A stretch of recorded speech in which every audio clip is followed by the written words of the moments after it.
Почитувани граѓани, вчера бевме сведоци на едно безобразно и за ВМРО ДПМН поприлично познато однесување во кое наместо да кажат што ќе направат за да ги излечат земјоделците од бедата и како ќе им ги решат проблемите како партија на власт, истите зборуваат за период од пред 10 години, спомнуваат милиони и се фалат со бројки во кои ни самите не веруваат.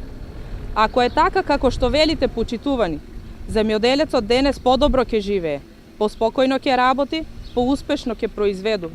Ако постојано сте на терен, како што умеете да кажете, прашајте ги земјоделците како им е.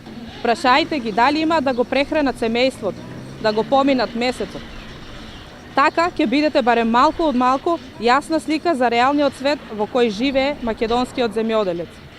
Господа од власт, уште еден доказ за вашата негрижа за земјоделците е и забраната за работа на царинската испостава во Струмица до 21 часот, како што со години наназад работеше.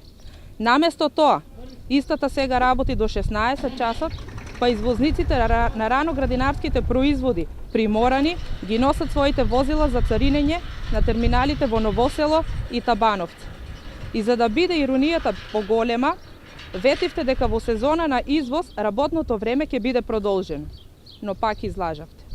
И наместо да реагирате со непрецизни, штури и несодржински деманти, објаснете им на граѓаните зошто во ноември минатата година го скративте работното време за извоз на Струмичкиот терминал.